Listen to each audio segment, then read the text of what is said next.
Bismillahirrahmanirrahim. Today's topic of discussion is basic overview of abdomen. तो abdomen के ऊपर एक वीडियो हम पहले से बना चुके हैं। तो इस वीडियो के अंदर हम बेसिक ओवरव्यू ले लेते हैं एब्डोमेन का और इसके सरफेस लैंडमार्क से स्टार्ट करते हैं। तो ये आपको नजर आ रहा होगा surface anatomy of abdominal wall. अगर हम एंटीरियर मीडियन प्लेन की बात करते हैं, ये एंटीरियर और ये मीडियन प्लेन दरमियान में, तो जो एब्डोमिनल वॉल होती है ये कहाँ से लेके कहाँ तक एक्सटेंड करती है।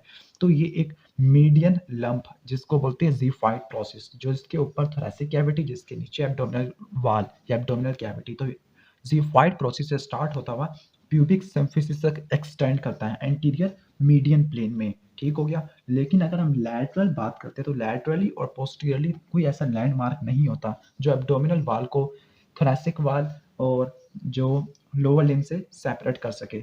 लेकिन एंटीरियर मीडियन प्लेन में आपको ज़िफाइड प्रोसेस देखने को मिलता है। और जो ज़िफाइड प्रोसेस, आपने ये ज़रूर रट्टा मार लेना है कि जो ज़िफाइड प्रोसेस है ये 9th थोरेसिक वर्टिब्रा के लेवल पे होता है। ठीक हो गया, यानी 7th कोस्टल कार्टिलेज या फिर T9 वर्टिब्रा। इसके बाद देख लेते हैं। इसके बाद और आपको क्या-क्या नज़र आ रहा होगा। अगर हम सरफेस एनाटॉमी की बात करते हैं तो फिर यहाँ पर आपको एक बड़ा सा मसल नज़र आ रहा होगा जिसके 3 टेंडिनियस इंटरसेक्शन देखने को मिलती है। तो ये बड़ा सा मसल जो मीडियन प्लेन में है वर्टिकल, इसको बोलते हैं ट्रांसवर्सस एब्डोमिनस। जो एब्डोमिनल वॉल के मसल्स होते हैं ये 2 कैटेगरी के होते हैं, फ्लैट और वर्टिकल। फ्लैट का मतलब होता है कि इनकी ओरिएंटेशन फ्लैटेंड होती है और ये लैटरली पड़े हुए होते हैं। तो ये आपको नज़र आ रहा होगा, ये फ्लैटेंड मसल्स। ठीक हो गया, ये फ्लैटेंड ओब्लिक मसल। लेकिन जो वर्टिकल मसल है ये 2 होते हैं, transversus rectus abdominis and pyramidalis, जो 20% लोगों के अंदर ही होता है, बाकी बंदों में ये एब्सेंट होता है। ठीक हो गया।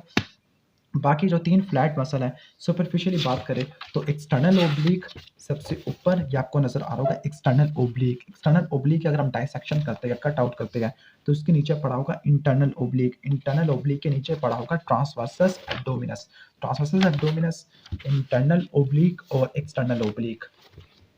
तो हम बात कर रहे थे टेंडिनियस इंटरसेक्शन की। तो ये टेंडिनियस इंटरसेक्शन किसकी थी? रेक्टस एब्डोमिनस की, जो वर्टिकल मसल था। दूसरा वर्टिकल मसल पिरामिडालिस। जो रेक्टस एब्डोमिनस एक शीट के अंदर कवर होता है, इस शीट को बोलते हैं रेक्टस शीट, जो असल में जो तमाम ओब्लिक मसल इनकी एपोन्यूरोसिस से मिलकर बनती है। अब एपोन्यूरोसिस होता क्या है, आपको एपोन्यूरोसिस का पता होना चाहिए। जो एपोन्यूरोसिस, इसको हम 2 चीज़ों के लिए इस्तेमाल कर सकते हैं। एक एपोन्यूरोसिस हम इस्तेमाल करते थे डीप फेशिया के लिए, जिस तरह अपर लिम्ब में आपको नजर आता था पाल्मर एपोन्यूरोसिस, लोअर लिम्ब के अंदर प्लांटर एपोन्यूरोसिस।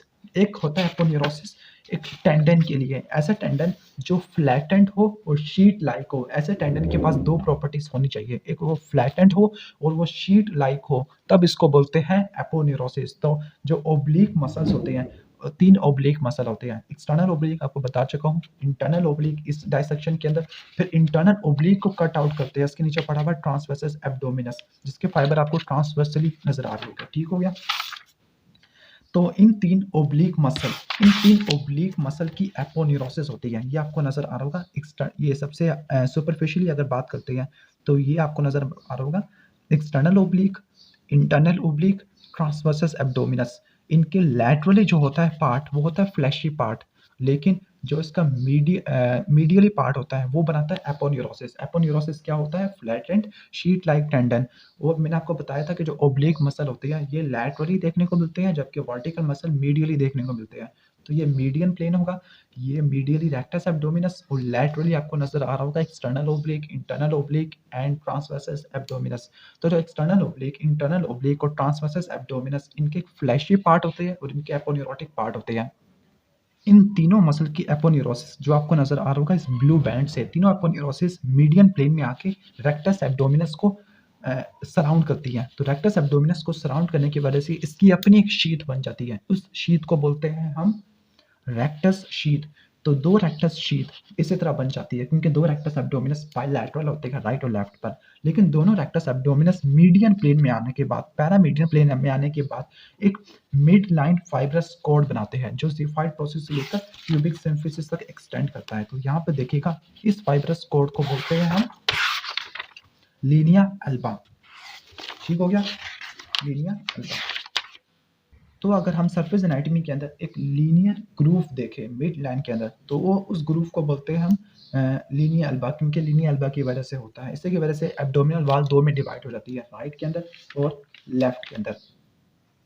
अब हम मसल्स को देख लेते हैं। मसल्स हमने कहा था कि 2 टाइप की होती हैं। एक वो टाइप के मसल्स जो असल में जो उनकी अरेंजमेंट फ्लैटेंड होती है और वो एपोन्यूरोसिस बनाते हैं। वो एपोन्यूरोसिस मीडियली जाके बनाता है रेक्टस शीथ और मीडियन प्लेन में जाके बनाता है लीनिया अल्बा।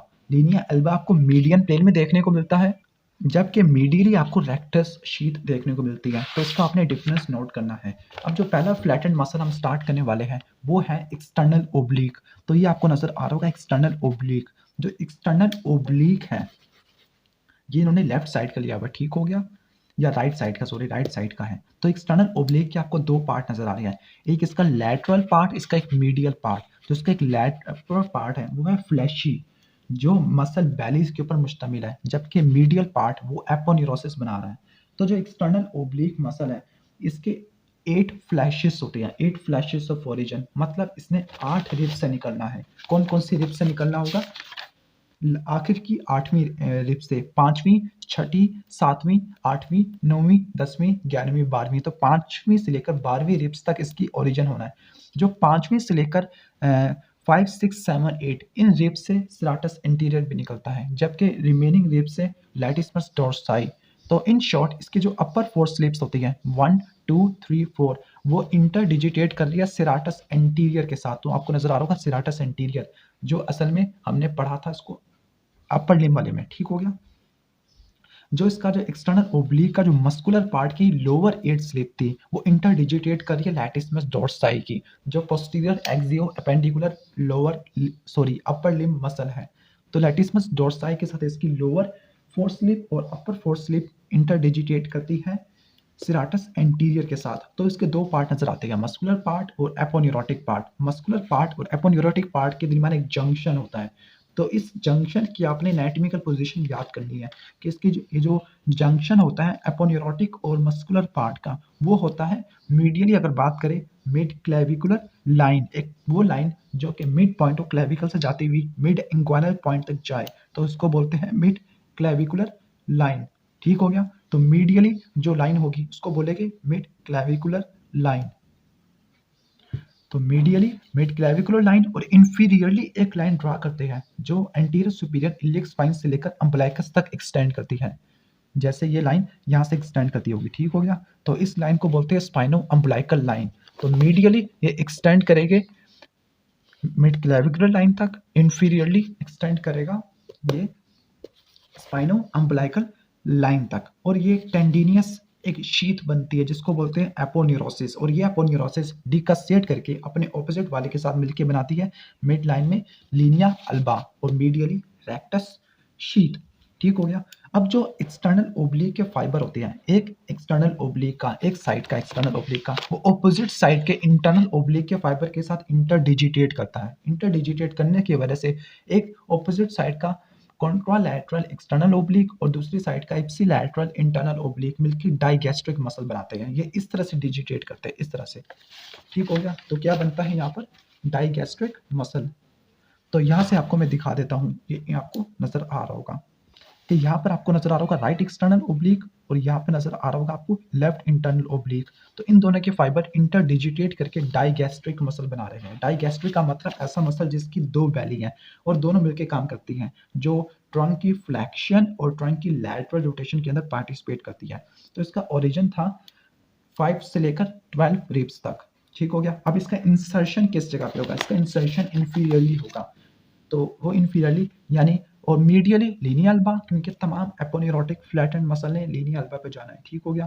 इंफीरियरली प्यूबिक टुबरकल पे जाके ये इंसर्ट होते हैं, ठीक हो गया। तो यहाँ से इस डायग्राम से भी आपको दिखा देता हूँ। तो ये आपको स्लिप्स नजर आ रही होगी, ये लीनिया अल्बा, और ठीक हो गया। प्यूबिक टुबरकल जो कि प्यूबिस के ऊपर पड़ा हुआ होता है, प्यूबिक टुबरकल, और इसके साथ इलियक क्रस्ट का एंटीरियर हाफ। तो ये इलियक क्रस्ट है, इसका एंटीरियर हाफ, और ये प्यूबिक टुबरकल यहाँ पे आके इसके फाइबर क्या करते हैं?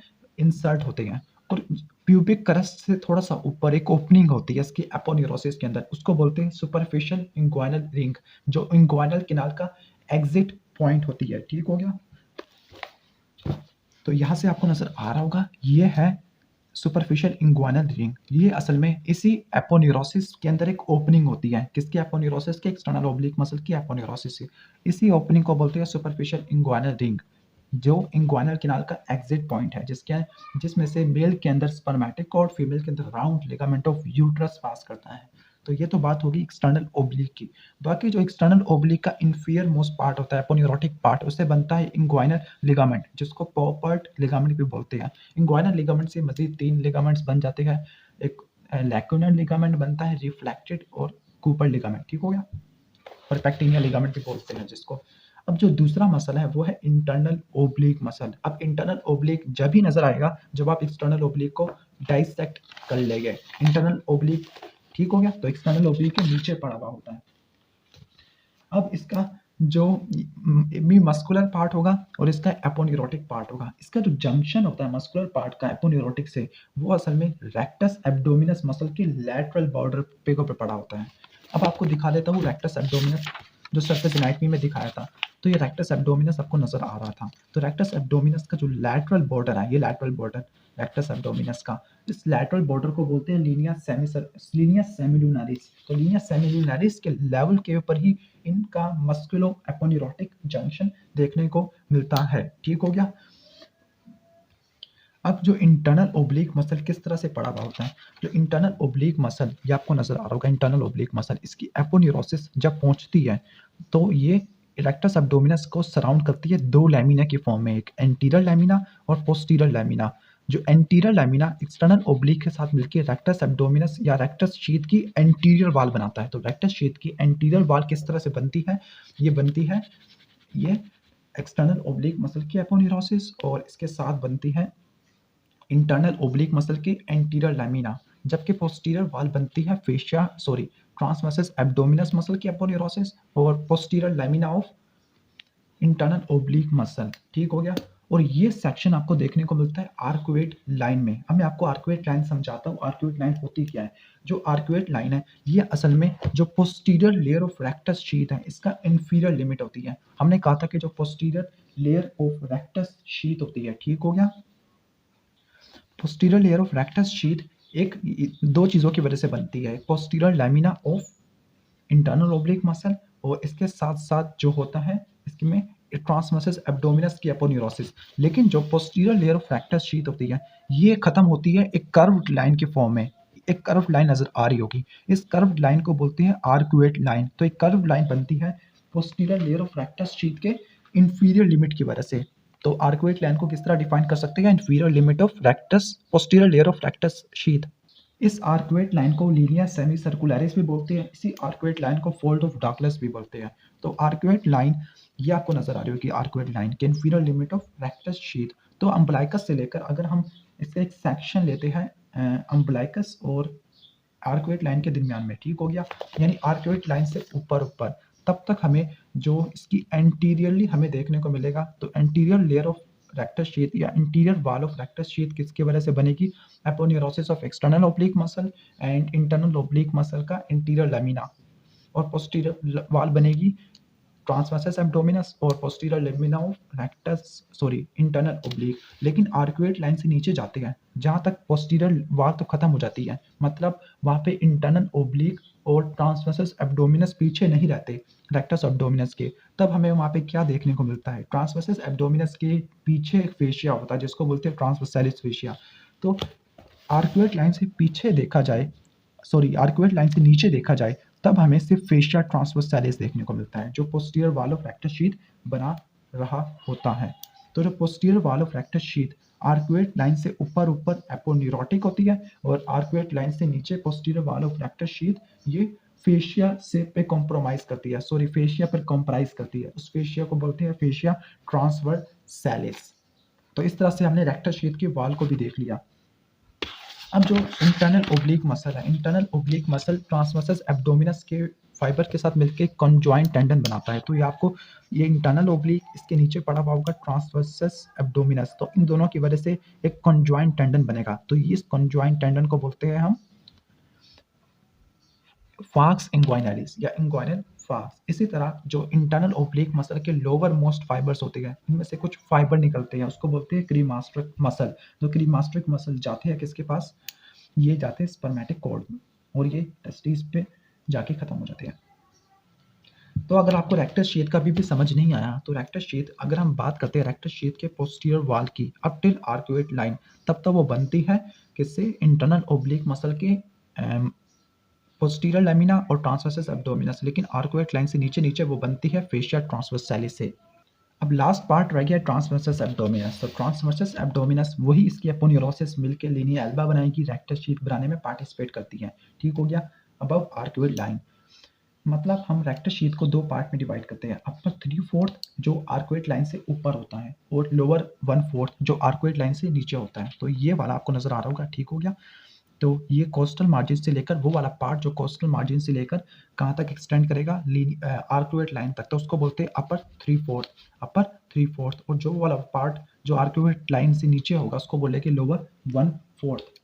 इसके साथ जो ट्रांसवर्सस एब्डोमिनस और इंटरनल ओब्लिक दोनों मिलके कंजॉइंट टेंडन बनाते हैं। इन दोनों के दरमियान आपको न्यूरोवास्कुलर प्लेन देखने को मिलता है, जिसमें आर्टरीज, वेन्स और नर्व्स ट्रैवल कर रही होती हैं। जिस तरह थोरैक्स में इंटरनल इंटरकोस्टल और इंटरकोस्टियालस इंटीमस, इनके दरमियान में न्यूरोवास्कुलर प्लेन देखने को मिलता था। तो यहाँ पर न्यूरोवास्कुलर प्लेन सेकंड और थर्ड लेयर के दरमियान में ही होता है। बाकी इंटरनल ओब्लिक, बाकी इन तीनों मसल की एपोन्यूरोसिस से बनता है लिनिया एल्बा, और लिनिया एल्बा एक्सटेंड करता है ज़िफाइड प्रोसेस से लेकर प्यूबिक सिम्फिसिस तक। तो ये था बेसिक ओवरव्यू एब्डोमिनल वॉल का, मसल्स का, रेक्टस शीथ का और लिनिया एल्बा का। तो अगर वीडियो पसंद आई हो तो उसको लाइक कर ले और चैनल को सब्सक्राइब कर लेना अगर नहीं हो तो। Thanks for watching this video. अल्लाह हाफिज़।